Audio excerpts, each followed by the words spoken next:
मुझे नहीं मालूम ये आजकल कौन से टास्क में है, शायद इनकी रोटी रोटी की मजबूरी हो। इस तरह की बोंगियां वो पहले भी मारते रहे, अब भी इसी तरह की बोंगियां मार रहे होंगे।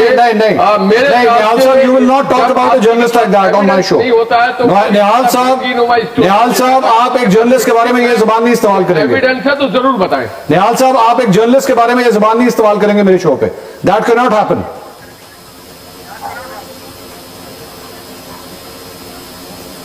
आप निहाल साहब मुझे सुन सकते हैं? सॉरी बोल दे, गलती है, सॉरी बोल दे निहाल साहब, मैं सॉरी बोल देता। मैंने तो जाती तौर पे बताया कि मैं उनको जानता हूँ। आप बेशक सॉरी बोल देता हूँ। आप निहाल साहब बेशक जानते हैं, you can not use that language about journalist. भाई मैं तो एहतराम करूंगा, मेरी बिरादरी का हाशमी है ये। सर वो आपकी सारी बात ठीक है, वो लेकिन ये जबान आप इस्तेमाल नहीं कर सकते जो अभी थोड़ी देर पहले आपने की है। मगर जो हक है, सच है, उसको मैं बयान कर रहा हूँ। नहीं सर, इसमें हक और सच की कोई बात नहीं है। इरफान साहब, मैं I'll go to इरफान साहब। इरफान साहब, ये आपने जो कुछ गुफ्तगू सुनी है, sir would you be willing, अगर आपके अगेंस्ट ये लोग डिफेमेशन का या झूठ के हवाले से अगर लीगल प्रोसीडिंग करते हैं, एक सवाल। और दूसरी बात, ये जो एविडेंस आपके पास है जिसके तहत आपने चार्ल्स गथरी के बारे में सब कुछ कहा, ये एविडेंस आप इस्लामाबाद हाईकोर्ट में पेश करने के लिए तैयार हैं?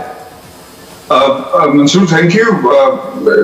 निहाल साहब जो भी कह रहे हैं, खैर ये उनका अपना फेल है, नो कमेंट्स ऑन दैट। लेकिन मैं आपको बात बताऊं, हमने पिछले 4 हफ्तों से इसकी तमाम पहलुओं को देखा, यानी इसको रिपोर्ट करने से पहले ऐसा नहीं हुआ कि और ख्वाब आई और रिपोर्ट कर दिया। हर चीज को माप कर मेजर किया है, क्या कॉन्सिक्वेंसेस हो सकते हैं, और बर्तानिया में आप झूठ बोले तो इसका क्या नतीजा आपके सामने आ सकता है। सब चीजों को देखने के बाद हमने इसको रिपोर्ट किया, नंबर 1। दूसरी बात यह है कि बिल्कुल अदालत अगर हमें बुलाएगी हम हाजिर हैं, और मैं उससे पहले भी आपको बता दूं कि ये एविडेंसेस मैंने अपने पास नहीं रखने, इनको हम रिलीज करेंगे ताकि दुनिया को पता चल सके कि क्या होता रहा, क्या नहीं होता रहा। और दूसरी बात, अभी आपने जुडिशियल कमीशन की बात की, मेरा एक ख्याल है और बड़ा रीजनेबल स्टांस है कि इस्लामाबाद हाई कोर्ट से बड़ा जुडिशियल कमीशन नहीं हो सकता। सिटिंग जजेस जो है इस मामले को देख रहे हैं, तो let them decide what is happening. इंशाल्लाह अगर जरूरत पड़ेगी तो हम अदालत के सामने पेश हो जाएंगे। और इरफान साहब, ये बताइए कि ये जो कुछ भी आपने एविडेंस की आपने बात की, एविडेंस का नेचर क्या है? मतलब is it a recording, is it a written document? कुछ इसके बारे में बताइएगा। Mansoor, because I totally respect what you're saying is एक secrecy है, confidentiality है, कुछ लोगों की sources की हम उसे रिवील नहीं कर सकते क्योंकि बहुत सारे लोग मुश्किल में आ सकते हैं। और नहीं, मैं लोगों की आइडेंटिटी तो नहीं पूछ रहा, मैं तो नेचर ऑफ एविडेंस की बात कर रहा हूँ। उसी हवाले से मैं बात कर रहा हूं, क्योंकि फिर डॉट से डॉट लोग मिलाएंगे और they can reach to the actual source. तो मेरा ख्याल है कि at this level I can only say that they are evidences. अच्छा अहमद साहब, ये सर सारी गुफ्तगू, मैं आखिर में आपके पास ये जो सारी गुफ्तगू आपने सुनी है, सर राना शमीम साहब को नहीं चाहिए कि उनके हवाले से ये पूरी स्टोरी है? आप लोग तो खुद लंदन जाते रहते हैं, लीगल कम्युनिटी से आपका ताल्लुक है। सर अगर ये स्टोरी गलत है तो आप इनको सू कीजिए डिफेमेशन के लिए। खान साहब, आप किस चैनल से? सॉरी मैं भूल गया था। आप सर इसमें एक्सप्रेस न्यूज के ऊपर बैठे हैं और एक्सप्रेस ट्रिब्यून में खबर छपी थी। एक्सप्रेस ने आना जी, एक्सप्रेस न्यूज वाले तो पास बड़ा पैसा है, उनको बोले मुझे 5 करोड़ दे दें, मैं बिजनेस क्लास में जाऊंगा, 6 महीने वहां रहूंगा, वीजा मेरे पास लगा हुआ है, और एविडेंस जमा करके अगर मिल गया तो सूट फाइल करके आ जाऊंगा, वरना दोस्तों के साथ क्रिकेट खेल के वापस आ जाऊंगा। अच्छा, आप क्रिकेट भी खेलते हैं, यानी आपको भी कप्तान वाला शौक है? जी जी, हाँ जी बिल्कुल। और उनसे, और ये बात बता दूं, मैं सियासत में आ गया हूँ। सईद अजमल ने तीसरा बोली थी, कराई नहीं थी, मुझे तीसरा करानी आती है, मैं करा के दिखाऊंगा इंशाल्लाह, और गिल्ली उड़ाऊंगा इंशाल्लाह खान साहब की। अच्छा चले, अभी तो आप एक लीगल मैटर के अंदर फंसे हुए, अल्लाह करे आपकी विकेट ना उड़ जाए, क्योंकि जो हालात लग रहे हैं उसके बाद लग रहा है आपको लग रहा है आपको लग रहा है कि लीगल मैटर में फंसे हुए हैं। आप देख रहे, मैं तो बड़ा रिलैक्स हूं, मैं तो लंदन घूमने गया हुआ था। ठीक है, बहुत कंटेंट पे ज्यादा कॉन्सेंट्रेट करने की जरूरत है। डजंट मैटर कि साइन कहां पे हुआ है। मंजूर, आप बिल्कुल ठीक कह रहे हैं। जो ये अहमद साहब कह रहे हैं, मुझे भी कहा था लंदन में जब हमारी मुलाकात हुई थी, तो मैंने इनका कोई 1.5 घंटे का इंटरव्यू किया। अच्छा, आज गलबन हम उसे अपलोड करेंगे, जिसमें मैंने इनको कहा था कि मेरे पास एविडेंसेस मौजूद हैं, आपका क्या टेक है। इनका जवाब था कि यही जवाब जो इन्होंने आपको दिया, और इस पर तो जहां भी इनका इंटरव्यू हो रहा है यही कह रहे हैं कि इट डजंट मैटर कि कहां हो रहा है। अच्छा, कंटेंट पे बात करें, जब अदालत में जाएगा जज सवाल करेगा, वो कहेंगे नहीं जी ये बात गलत है, आगे बढ़े। This is what he was saying. But But my take is, Mansoor, it is very straightforward. We investigated this matter, detail के साथ इन्वेस्टिगेट किया, एविडेंसेस मौजूद हैं और बड़े जबरदस्त किस्म के एविडेंसेस हैं जिसे कोई डिनाई नहीं कर सकता. Which suggest कि वहां पर चार्ल्स गदरी साहब जिस बिल्डिंग में गए वो मार्बल आर्ट्स थी और राणा शमीम साहब भी वहां पे मौजूद थे. इनके जो लोग मौजूद थे उनके तासुर जो मिला उसको उसने जो हमने रिपोर्ट भी किया कि शायद कोई ऐसा कुछ होने जा रहा है जिससे फायदा, द वर्ड कैटेगोरिकली जो इस्तेमाल किया गया आर्टिकल में भी है कि that would help Nawaz Sharif. तो ये मैं नहीं, एविडेंस कह रहा है, चार्ल्स गदरी एविडेंस के सजेस्ट कर रहे हैं, बता रहे हैं. और सबसे इंपॉर्टेंट बात यह है जो मैं काफी देर से सोच भी रहा था कि मामला यहां पर यह है मंसूर कि आप कहते हैं ना कि तीसरा बंदा था, 4 लोग वहां बैठे हुए थे, एक ने कहा और शायद वो नवाज शरीफ के खिलाफ है या हसन के खिलाफ है, हुसैन के खिलाफ है, नूनी के खिलाफ है, तो बात समझ में आती थी. जो बंदा नोटराइज कर रहा है उसके हवाले से अगर एविडेंसेस मौजूद हैं तो मेरा ख्याल है कि इसे अनअटेंडेड नहीं जाना चाहिए. नहीं, लेकिन मेरा एक इरफान साहब यहाँ पे सवाल ये है कि अगर ये वाकई जिस आप स्टोरी दे रहे हैं कि एफिडेविट वहां पे साइन हुआ है, कोई लॉ ब्रेक हुआ है इस सारी चीज से, कानूनी तौर पर इससे कोई नुकसान हुआ है? देखिए, I am not a lawyer, number 1, और लीगैलिटीज लंदन में क्या होती है, अगर यहां पर कोई केस चल रहा होता, किसी लीगल प्लेटफॉर्म पे इसे प्रेजेंट किया जाता जो एफिलिएशन शो कर रहा होता, तो शायद ये सवाल उठाया जा सकता था अदालत के अंदर, लेकिन पाकिस्तान में तो उठा दिया गया है. पाकिस्तान वो आपकी बात ठीक नहीं, मैं आपसे राय, क्योंकि आप खुद भी लंदन में मौजूद हैं, इसलिए मैं आपसे राय ले रहा हूं. क्या ये फैक्ट है कि लंदन में एक्चुअली आप नोटराइज करने के लिए नोटरी पब्लिक जो होता है आप उसको घर पे बुला सकते हैं? Is that a rule over there? उनको आप एक्स्ट्रा पैसे दे के आप होम सर्विस ले सकते हैं? हाँ, बिल्कुल. मोबाइल सर्विस आप नोटरी की छोड़ें, आप होम ऑफिस की ले सकते हैं. अच्छा. उसे गोल्डन सर्विस बोलते हैं. किसी लॉयर से अगर आप बात करें, विल टेल यू, यानी अगर आप 10,000 पाउंड दे दें, होम ऑफिस चल के आपके घर आएगा. अच्छा. इसे नोटरी का ताल्लुक नहीं है सिर्फ. तो फिर ये सर्विस, तो फिर ये चार्ल्स गथरी जो है, इन्होंने बजायरन, क्या ये कहना दुरुस्त होगा कि बजायरन कम से कम अपनी जॉब, क्योंकि मैं आपकी जो खबर है उसका आखिरी पोर्शन में पढ़ रहा था, तो उसमें आपने लिखा है कि Charles Guthrie explain the nature of his job as notary is to be an independent figure who verifies the identification and then attests the documents. The originality of any written content is not his responsibility. Charles Guthrie का ये काम नहीं है कि actually उसमें जो कुछ लिखा हुआ है वो सही है या गलत है. उसने सिर्फ कहना है हाँ जी ये बंदा कह रहा है, ये मेरी तरफ से सिग्नेचर हो गया, मैं विटनेस हो गया, and that's it. Notary public का बेसिकली जो किरदार है वो होता तो यही है कि he just verifying the ID of that person. जी.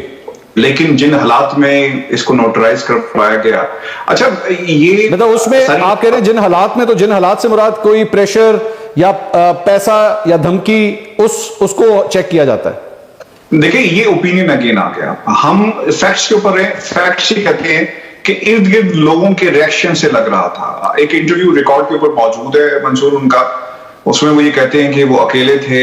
अब हम एक कैमरे पे अगर आप एक स्टेटमेंट जारी करते हैं, वो एविडेंसेस जो इन्वेस्टिगेट करने के बाद पता चले, तहकीक करने के बाद पता चले, वो उसको डिफाई कर रहे हैं. अच्छा. Then we have to rely on the evidences. So issue is with the Charles Guthrie basically, कि क्या उन्होंने कोई कानून तोड़ा है या गलत बयानी की है? राणा शमीम के एफिडेविट के ऊपर कोई डाउट नहीं किया जा सकता या किया जा सकता है आपकी नजर में? सर, एक सवालिया निशान नहीं सर, कई सवालिया निशान हैं. अगर ये on who? On this affidavit itself, के जिन हालात में दिया गया, क्योंकि अगर आप ये बात मान लें फिर कि अगर आपकी मुलाकात हुई है, अगर कोई फर्क नहीं पड़ता तो क्यों नहीं मान रहे हैं? मैं बैठे हुए हैं आपके साथ, आई कांट सी यू, लेकिन अगर वो यहाँ पे बैठे हुए हैं तो मान लें कि जी वहीं पे हुआ था, कौन लेकर गया था मान ले. ये भी मान लें कि नवाज शरीफ साहब से मुलाकात हुई थी, पहले भी हुई, बाद में भी हुई.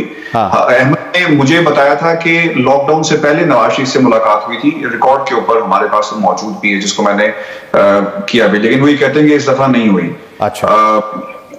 मान ले अगर कुछ ऐसा नहीं हुआ, नून लीग पूरी मान ले, कुछ ऐसा नहीं हुआ, नवाज शरीफ साहब स्टेटमेंट जारी कर दे, कुछ ऐसा नहीं हुआ. अभी निहाल हाशमी साहब भी हमारे साथ मौजूद हैं. निहाल हाशमी साहब है कैटेगोरिकली डिनाइड है, उन्होंने डिनाई किया. अलबत्ता वैसे Mansoor, before you go further, देखिए किसी का डिनाई करना पॉलिटिकली इंपॉर्टेंट नहीं है. यहां पर क्वेश्चन नवाज शरीफ हिमसेल्फ है या वो स्टेटमेंट जारी कर दें. यहाँ पे इन क्वेश्चन चार्ल्स गद्री साहब खुद हैं, वो स्टेटमेंट जारी करते हैं, why Express doesn't have the access apart from myself और anyone there to this Charles Guthrie, सवाल के जवाब क्यों नहीं देते? अभी आप फोन मिलाएं उनसे लाइव। अभी तो वैसे भी वहां पे क्रिसमस हॉलीडेज है ना, ये भी तो फैक्ट है। लेकिन इंटरेस्टिंगली कल हॉलीडेज है तो एक इंटरव्यू में एक मुर्तजा अली शाह साहब बैठे हुए थे, उन्होंने कहा कि 15 मिनट पहले मेरी उनसे बात हुई है, कल तो बॉक्सिंग डे था, ठीक है ना? ठीक है, लेकिन इसके बावजूद बात हुई, ठीक है। आपने अहमद हसन राणा साहब, ये आपने सब फर्दर जी जी जी, if a gentleman has the access, ये किसी पे क्रिटिसिज्म नहीं है, my as someone as an investigative journalist, this is my prerogative to investigate and I want an access. आप दरवाजे क्यों बंद कर रहे हैं, खिड़की क्यों बंद कर रहे हैं? इरफान साहब, इससे I mean there are all sort of people who are comfortable with some journalist, some not. अभी आपने भी अपनी स्टोरी में लिखा कि जी नवाज शरीफ, इसहाक डार, हसन हुसैन नवाज, आप उनसे राब्ता करने की कोशिश कर रहे हैं, उनसे आपका राब्ता नहीं हो रहा, हमारा भी नहीं होता। हमारा उनमें से कभी कभार इसहाक डार से चले फिर भी कोई राब्ता हो जाता, नवाज शरीफ से कोई राब्ता नहीं होता। उसके साथ हुआ जी मंसूर, राब्ता कुछ के साथ हुआ, लेकिन अच्छा। जो अल्फाज इस्तेमाल किए गए विद, अच्छा नहीं लगता कि मैं वो अल्फाज यहाँ पर उन्हें कोट करूं, क्योंकि at the end of the day we are all humans, right? अच्छा, इंसान को बड़ा बनना चाहिए, इंसान बड़ा बने तो इखलाकियात भी कोई चीज होती है। अहमद हसन राणा साहब, ये आपने सर सारी तो इरफान हाशमी साहब की सुनी है, मेरे ख्याल में उनका भी वही सवाल है जहां से ये प्रोग्राम शुरू हुआ था कि इसको एक्सेप्ट करने उससे क्या फर्क पड़ता है? आप खुद कह रहे हैं लेकिन लीगली इससे एफिडेविट की लीगैलिटी पे कोई फर्क नहीं पड़ता, so what's the big deal? कर लें उसे, मामला खत्म हो जाएगा। सबसे पहले तो अस्सलाम वालेकुम इरफान साहब, how are you doing? I am fine sir. Good good good.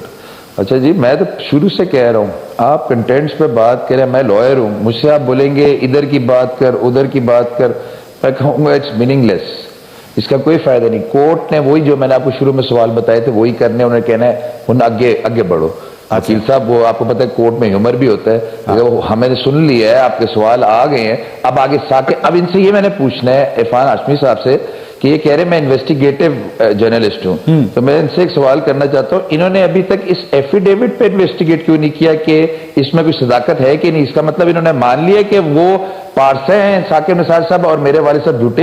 ये मेरा सवाल है। ये तो देखें आप, ये किसी सहाफी को ये वाली जो दलील देना ना, ये हम लोग सारे सहाफियों को अक्सर दी जाती है जी, व्हाट अबाउट दैट, कि जी अगर एक उसने स्टोरी दी है तो आपके नहीं, इसको तो छोड़े, उस पर क्यों नहीं काम कर रहे आप? भाई उसके हाथ में जो आया, जो वो स्टोरी ब्रेक कर रहा है, आप या तो उसकी स्टोरी को डिनाई कर दें कि जी इरफान हाशमी जो स्टोरी दे रहा है वो गलत स्टोरी दे रहा है, वो स्टोरी है। नहीं, मैं नहीं कर सकता। Fair enough. आपने अच्छा आंसर दिया उनके बेहाफ पे, आई एग्री विद दैट। मैं आपके इख्तियार में है, आप सबूत दे दे कि नहीं जी वहां नहीं हुआ था, यहाँ पे हुआ था। और फिर मैं आपको बात बताऊं, बड़ी इंटरेस्टिंग है मंसूर, और इसने ना सारी तहें जो है ना खोल के रख दी हैं, सितरे टीयर्स थे, सब सामने आ गए। वो ये कि जब सवाल किया ना, आज खबर लगी है कि कहां हुआ, तो उन्होंने कहा कि no comments, Charles Guthrie said no comments. अच्छा, जवाब ही नहीं आया। अच्छा जी, अहमद साहब आप बात कर रहे थे, प्लीज कंप्लीट कीजिए। जी, मैं कह रहा हूं कि जी इस पे तो अब बात करने के अलावा इसके ज्यादा इंपॉर्टेंट बात ये करनी चाहिए, इसके एफिडेविट के फार रीचिंग इंपैक्ट्स होंगे। इन लोगों का कहना ये है पीटीआई का कि अरशद मलिक साहब भी, अल्लाह माफ करे कि जी अल्लाह उनकी मफरत फरमाए, कि वो भी सच्चे नहीं थे, शौकत अजीज सिद्दीकी साहब भी सच्चे नहीं थे, जावेद हाशमी साहब भी सच्चे नहीं थे, राना मोहम्मद शमीम साहब जो अभी भी हैं वो भी कह रहे हैं वो भी सच्चे नहीं है। भाई सारे लोग ही झूठ बोल रहे हैं, सिर्फ पारसा ये पीटीआई वाले नहीं। राना साहब, आप क्या कहते हैं? 2000 अहमद साहब, द इशू इज कि आप लोगों ने अपने एफिडेविट के ऊपर अंदर जितना बड़ा इल्जाम लगाया है उसके लिए आपको कुछ सबूत तो देने पड़ेंगे ना, आपको प्रूव करना पड़ेगा। इस वक्त इरफान हाशमी जो स्टोरी दे रहे हैं वो कह रहे हैं ये सबूत मेरे पास मौजूद है, एविडेंस मेरे पास है, he is standing with the evidence. आपके पास क्या एविडेंस है? खान साहब, आपको एविडेंस देनी है या हमने कोर्ट को देनी है? मैं कोर्ट की बात कर रहा हूं सर। हम कोर्ट में देंगे ना। आप जुडिशियल इंक्वायरी, पीटीआई की मेंबर बैठी हैं, इनसे बोले ना जाएं, फारूक नसीम साहब से कहें जुडिशियल कमीशन कॉन्स्टिट्यूट कर दें। अच्छा, बना दें, वो तो बना सकते हैं, स्टेट भी बना सकती है, सुप्रीम कोर्ट भी बना सकती है, उसमें साकिब निसार साहब भी अरीफ होंगे। अच्छा, आलिया साहब, the ball is now in your court. उसमें साकिब निसार साहब भी अरीफ होंगे और उसमें खोसा साहब भी होंगे, क्योंकि नवाज शरीफ साहब की डिसमिसल की जजमेंट क्वेश्चनेबल है, वो खोसा साहब ने भेजी है। मैं आपको बता दूं वो जजमेंट क्यों क्वेश्चनेबल है, क्योंकि उसके दो इंपॉर्टेंट चीजें, एक पहली बार प्रेसिडेंट सेट हुआ था कि 2 जजेस ने पहले डिसीजन दिया, और उन 2 जजेस ने क्या डिसीजन दिया, उन्होंने इन शॉर्ट बता देता हूं जो लोगों को नहीं पता। उन्होंने कहा कि इन्होंने पार्लियामेंट में भी झूठ बोला और कोर्ट में भी आके कहा कि ये है वो जराए, लेकिन जब हमने जराए मांगे, मनी ट्रेल मांगी तो इन्होंने नहीं दी, तो ये डिसऑनेस्ट है, सादिक और अमीन नहीं है। तो और बाकी कुछ और ग्राउंड्स भी दिए। तो बेसिकली सादिक और अमीन पे अंडर आर्टिकल 62(1)(f) उनको डिस्क्वालीफाई किया गया। इस पे मेरा क्वेश्चन उठता है कि जो पार्लियामेंट में स्पीचेस होती हैं वो तो एग्जेम्प्ट है, they can not be taken. उसका मैं आर्टिकल भूल गया हूं, वो आर्टिकल मुझे याद आ जाएगा, वो बड़ा कैटेगोरिकल है, उसके अंदर कोई इंटरप्रिटेशन की जरूरत नहीं। पार्लियामेंट में चाहे कुछ बोल दें, आप उसको पंच कर सकते हैं, लेकिन कोर्ट में नहीं आप उठा सकते। अच्छा, सेकेंडली उसमें एक 3 बेंच कॉन्स्टिट्यूट होता है और वो फिगर आउट करता है कि 10,000 जो उनको पैसे मिलने थे अपने बेटे से, वो उन्होंने नहीं रिसीव किए। और उसकी डेफिनेशन कहां से लेते हैं? ब्लैक क्लॉज से, किसी स्टैट्यूट से नहीं। अब मैं उसमें एक बोलता हूं 2018 SCMR, मैं अभी आपको पेज भी बता देता हूं।